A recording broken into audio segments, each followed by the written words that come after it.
pop socket, and it sits in there. Unfortunately, these pop sockets were $104.50. That's with a $10 discount. I got this little stand here as well. And I can tell you right now, just like anything else that sticks to something, the Velcro on one side or the socket on the other, it's all dependent on the glue on the primary side, which is a problem because you can never remove things that have got glue without somehow air touching it, and then it's lost its stick straight away, or even just bits of grease on the surface. These are no exception. Tried to hang my iPad off this mirror, didn't work, they fell off. And I had them on the back of this phone, but I couldn't put them in my jeans and take them out without it being a major pain in the ass. Even holding the phone was massively uncomfortable. Putting them in my phone holder in the car, which is wirelessly charging the phone, didn't hold it, didn't put charge through, and it was leaning forward like that. So I had to remove it from the back of the phone. I suppose it's just for girls and children, these pop sockets. Don't know why they're called sockets, they're really more like handles. Anyway, these are called pop grips. I don't know if you can see that. I can't widen the screen or anything because the back of the screen is facing the mirror. I'm only just knowing that I'm in shot from just when I set it up. But yeah, the pop sockets are no better than this stuff. And having them stuck to everything, they do protrude enough that it's a problem. I got this thing as well, which is supposed to sit on the desk and hold the phone in position when you want to click it in. Doesn't have a wireless charger, obviously. It's just standing like that. You go to press a button on the phone and it just falls over. So it just basically, and the whole thing's wonky as well. I would say pop sockets are a complete waste of money. Thanks for the recommendation though, lens exposure. Yeah, they're shit. I wish I had not wasted my money on this. There are other ways to hold things to mirrors and walls and, you know, tripods. Now, this is the first episode I've done since the 10-year anniversary episode. I'm wearing the Curve Hairpiece that they sent to me. CurveHairpiece.com hairpiece that they sent to me. I dealt with the roots at the front by simply using bleach for 30 to 45 minutes. But I don't know if you saw if you saw the 10-year episode, you saw that I went crazy and just went fucking shaving my head. The problem is always for me with partials, front partials, is that they start here. Because what I want to do is try to save money by cutting a hairpiece in half, which means that they come to here. That's not a natural starting point for any hairstyle, except maybe in Belgium. At any rate, this is the worst because I've always got to fluff hair up and around that area to create the partial area. Also, I've made sure that I've only needed a partial for the other reason, apart from money, getting two hairpieces out of one hairpiece,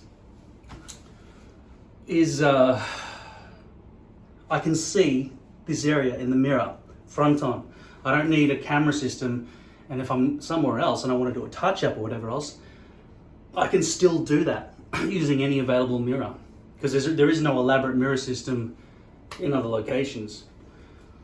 But if I had a pop socket on a handheld mirror, maybe I could stick one to a door or something inside I don't know, some place that does have a forward-facing mirror. But I would say you wouldn't be able to do it without two mirrors. You need some sort of camera and screen or some other thing to be able to manipulate this whole area. So the question is, topper too much, because I don't really like the hairstyle of when the hair comes in, and instead of curving at this point, if we look at this side on, I like the curvature of the head to just continue, and then the hair comes from there. So I end up shaving up to this point here, right? And then all of this area becomes the longer part, where it goes progressively longer. So given that, it would seem to make sense that if I was to increase the size of my hairpiece, it should be, the stencil should be this big. Now, I don't think I can get two hairpieces anymore. It's just one hairpiece, which means I'm paying full topper prices for every hairpiece that I get, which is, we're talking about $200 a pop.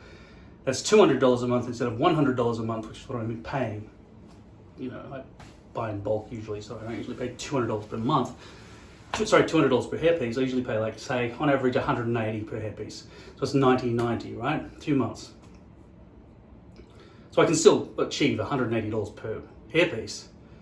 But now I'm not going to cut it in half. Am I going to try to stretch the length of those hair pieces so that they last longer and have the first month being good and doing a whole bunch of maintenance to try and keep them nice and clean and stuff? And do I convert to start using tape like some of these other people who simply flop it back? Now, I think most people in the world are way, way, way less sweaty than me. Even the most tiny amount of humidity, I'm sweating like a, I don't want to keep saying this, but a pedophile at a Wiggles concert. I just love it. It's something you can just recycle. I don't have enough references in my library of gags to just keep coming up with new analogies of how badly I'm sweating. Anyway, I'm sweating a lot, all the time, always sweating. I'm sweating right now. It's middle of winter. The heater is on, but no. I mean, you know, you still ski and sweat, right, at the snow, but that's probably because you're moving around a lot. But still, hot clothes, anything. I sweat all the time. So glue is going to have more chance of melting than re-establishing connection on a molecular level than tape, because once these pop stickier things become exposed to air, the glue's all fucked up, right? That's got basically no hold at all anymore because it's been used twice. Now it's got a bit of dust from being on the floor. Not that the tape on my head is ever going to get the dust from the floor, but it's just going to have sweat and skin, dead skin cells and all the other things, right? So do I start beginning shaving there and make my stencil from that size to that size? This is the nail-biting question. If I were to do this, I would have to really stock up on a bunch of hair pieces because I'm going to make a few mistakes. Also, I am concerned about that hole not being able to see front on in the mirror.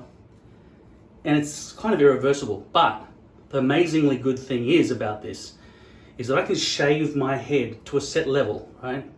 Let's say 1 centimeter, which is kind of what this is. A bit too fluffy for my liking. I think an inch gives me the availability to start putting some brush into it instead of looking like a fluffy little bald eagle, right? The problem is, of course, the greys, but 1 inch is kind of almost manageable at that point. So if I were to grow my hair 1 inch and sort of get a Flowbee maybe so I can easily just go with a vacuum cleaner 1 inch long, this requires me to be at this place because I'm not going to be carrying Flowbee around the world when I travel for the rest of my life, am I?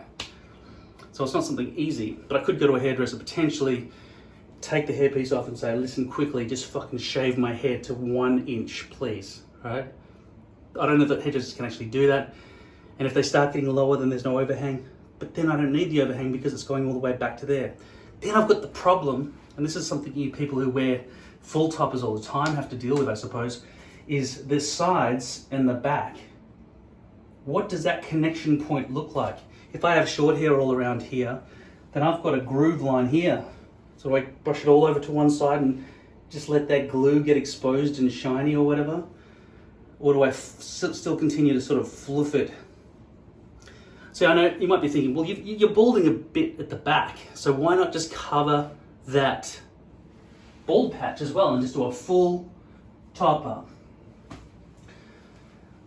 I'll tell you, first thing, I think in my imagination that I will be able to see front on a little bit all the way back to here when I'm shaving. My eyes are going to have to stretch up a little bit so I can see a little bit of what's going on. What I'm adding there, by the looks of things, is about 2 inches in depth to the hairpiece, which really does mean I will not get 2. I will not be able to get 2 out of a single hairpiece.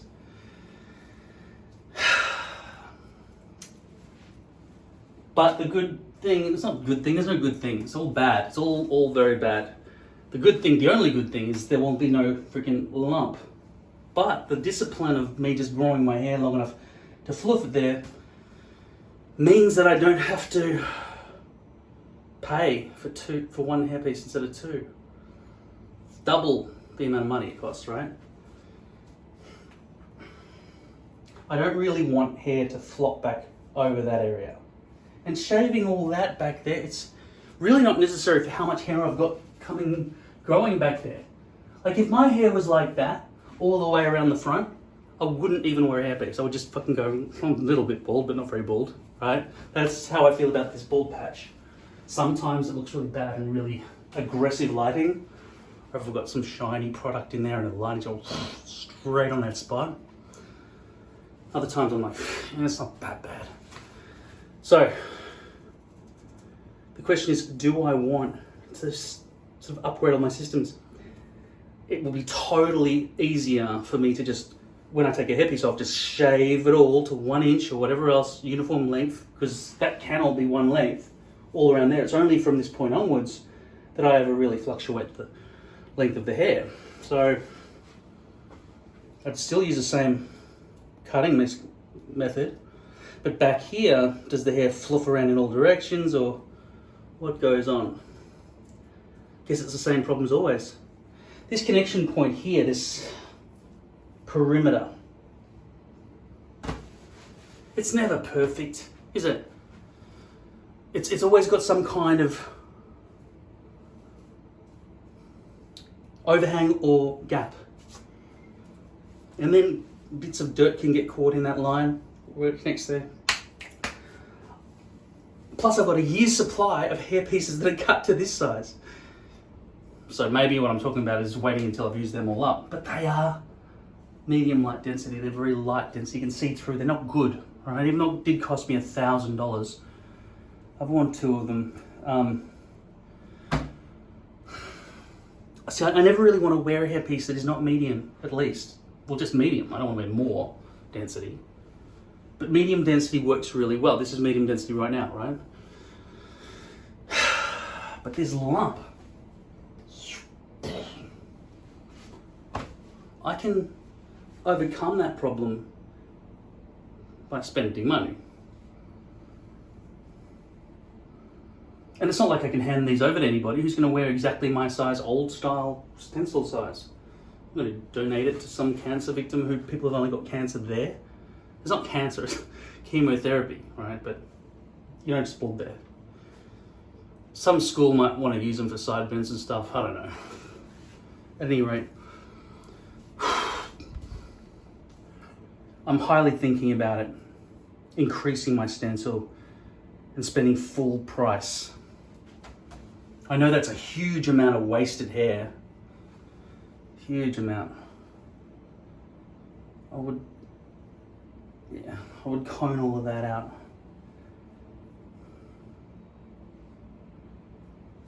But the thing is, once the hairpiece is on, I just fluff it into position. There's no overhang fixing or anything. And I do have to solve the problem of these wiry greys, and I don't want to dye them every couple of days or something, because you'll never win. The grey will just keep coming through and through. Unless I have yet to discover that you only need to dye your greys once a week or once every 2 weeks. Even then it's too much. Once every 2 weeks I might do it. But yeah. I'm gonna put some stuff in my hair now. This is Hair Shaper by Fudge. Found it in storage, still good. Smells a bit lemony, like but creamy, like icing, basically.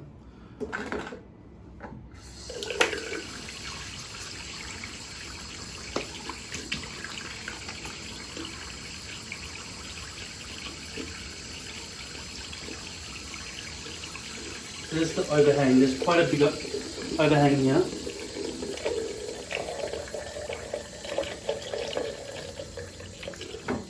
But I don't really think I like this hair product, by the way. My hands are too slimy at the moment. But also I think it kind of makes the hair hard and shiny. Hard and shiny.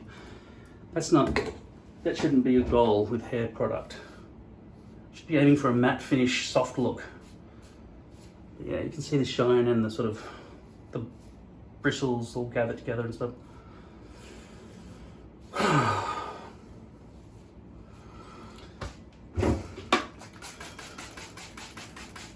What do you think? Like, I mean, if you wear a partial, or if you wish you could only need a partial, would you stick with a partial? Or would you say, well, it's not completely uniform, there is the bump problem, etc. And the density doesn't look exact when you look down at the head. I mean, it's fine when you brush it back because it's covering the gap, but at other times, it's NQR, not quite right.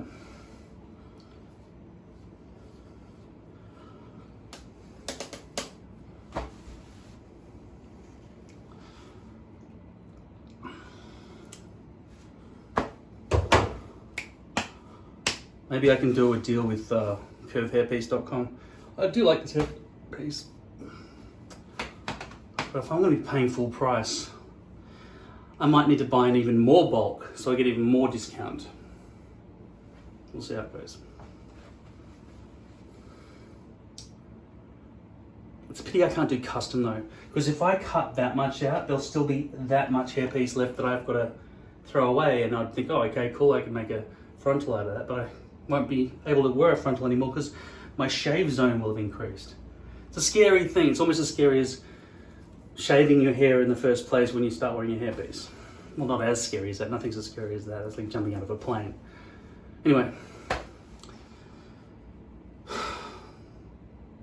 So, something to consider. Please let me know in the comments if you've ever considered or have already increased your shave zone. Increased the size of your stencil because you were thinning a little bit back here and it got crept back. Let me know. Thanks.